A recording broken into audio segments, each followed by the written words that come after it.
Hello. Hi, thank you so much for having me, and I sincerely apologize for my delay.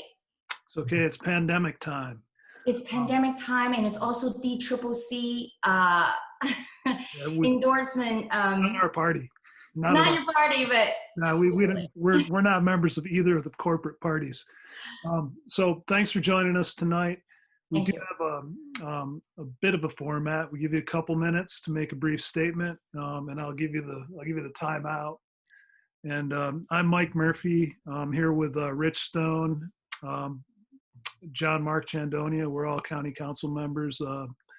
Erica McDonald's here as well, and Barry Hermanson, our former candidate for Congress, is here too. Thanks again for joining us. This is being recorded, and we will share it with the public if that's okay with you. Yes.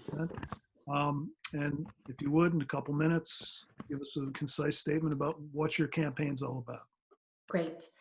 My name is Connie Chan, and I'm running for District 1 Supervisor in San Francisco, and that's including the Richmond District, in Richmond neighborhood and Golden Gate Park.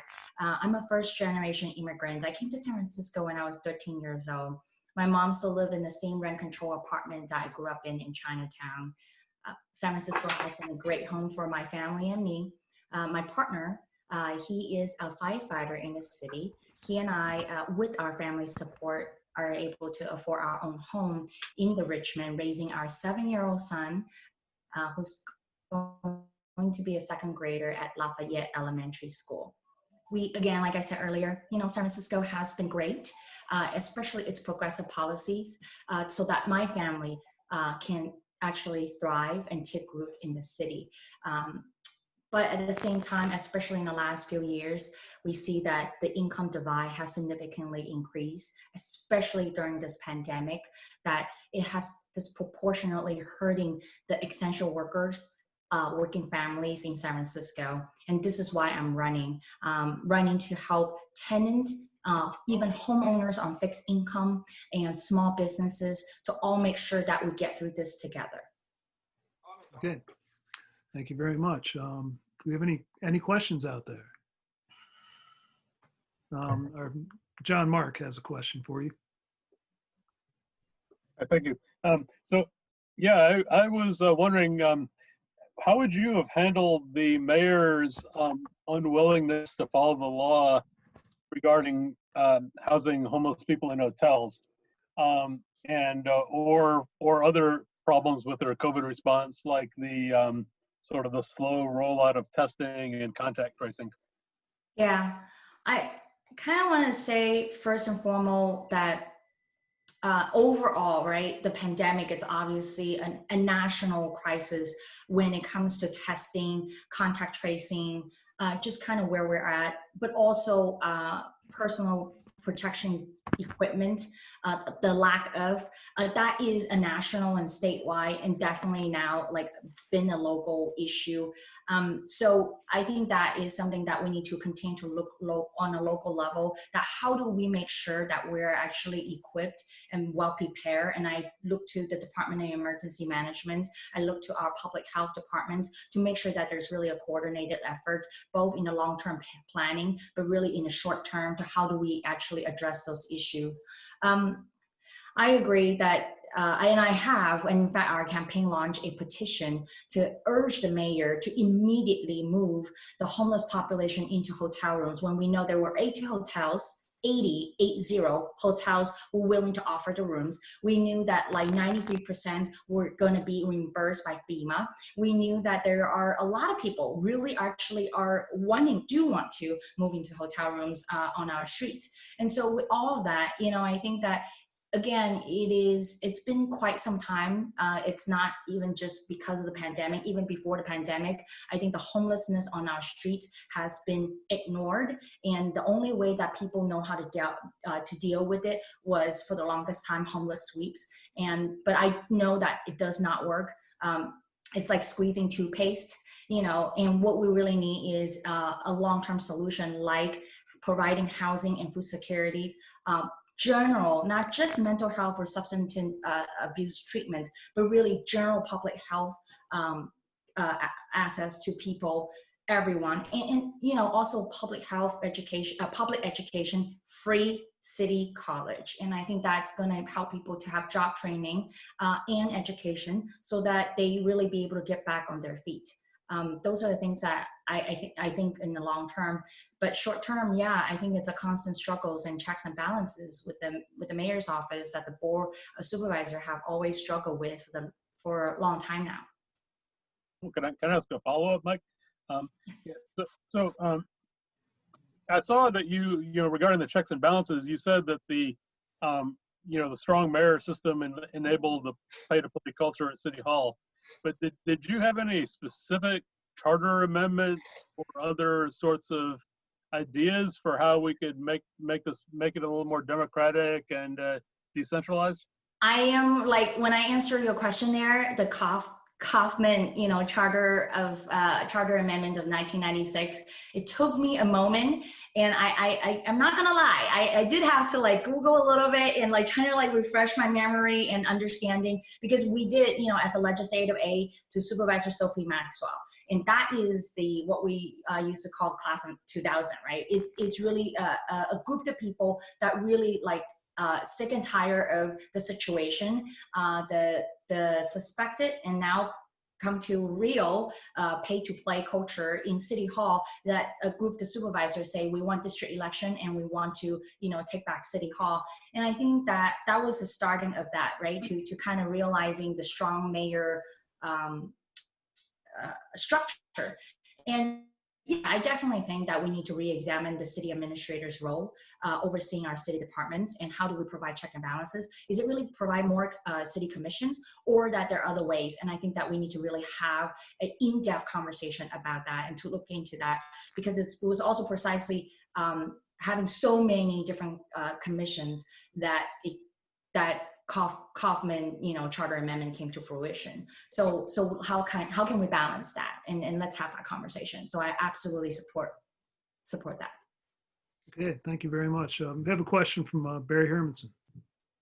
So a big issue these days is the legislation that Senator Scott Wiener, he continues to push that will, if passed, essentially get rid of any single family zoning throughout the state. And there's, particularly the target is in San Francisco is the west side, the Sunset and Richmond, as well as, lots of other areas, southern part of the city as well.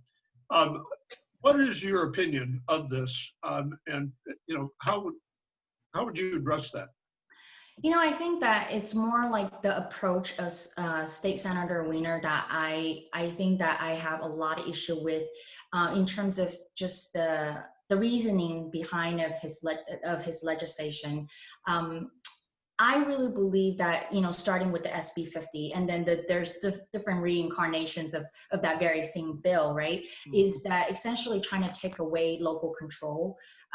That is what I'm against. I think that the fact that we need to really look at how do we grow, and who do we really serve in our city and in our community when we build these housing. So I really am looking for State Senator Wiener to really think about that. Why I am against SB 50. The main reason of that is because it takes away our local control. It's not bringing investment to our infrastructure in any way. So that's kind of what I'm saying. I know that there's a conversation, right, about how redlining is work, and that it's bringing in the conversation about single family home zoning. Now, I think that for San Francisco, if I may be very specific, and about the Richmond, is that we actually are very diverse. We have multi-generational immigrants family in these households, even though they're single family.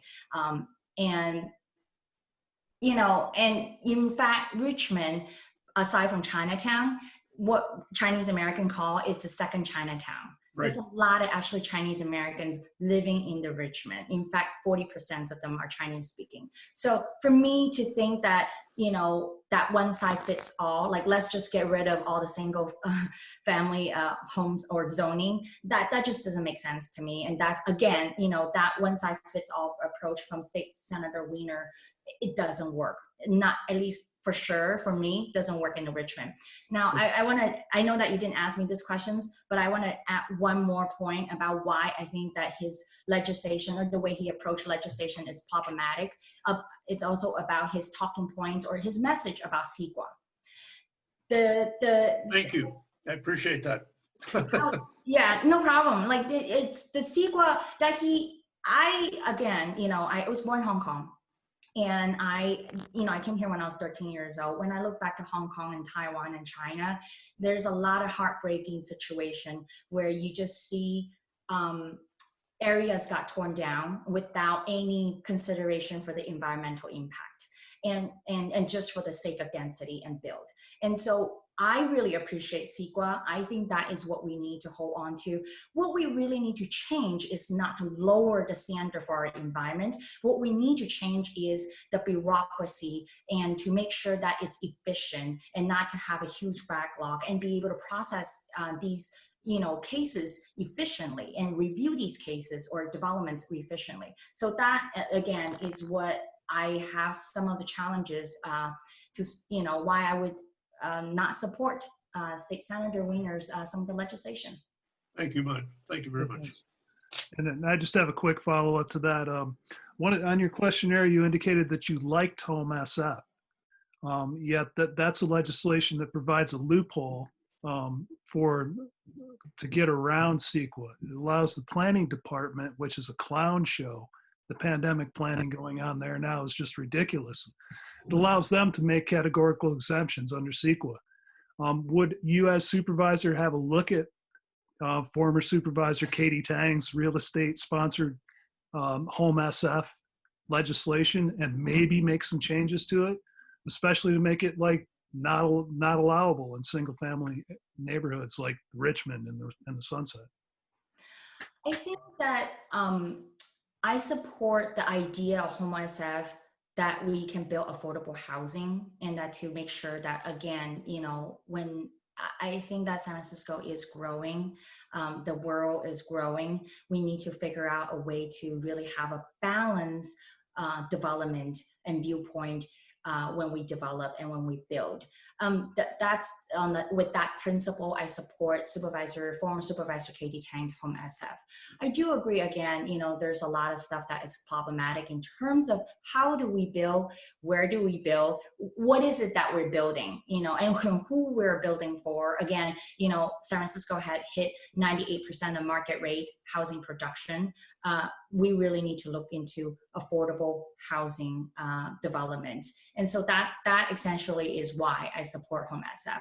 But I, again, look to a lot of experts, and I, as a former aide to Supervisor Sophie Maxwell, who was the chair of land use in 2006, frankly, I learned a lot. I look to city attorney. I also look to our community advocates and different stakeholders to kind of guide us and advise us. I'm not a planner by trade, or, therefore I definitely look to different community members to provide us the expertise and advice and guide us through. And I think essentially that is how any policy should be made. It should not be just from one office and one person's head, but it should be a discussion. And in this case, definitely welcome your advice and feedback on how to move these legislation forward or tweak them in a way that we really protect our environment. Okay, thank you very much. I'm not in your district, by the way. Okay. Across the other side of the park. You have any other Mike, questions? do you live in a D7? What's that? No, I'm in the Sunset, D4. Yep. Similar situation.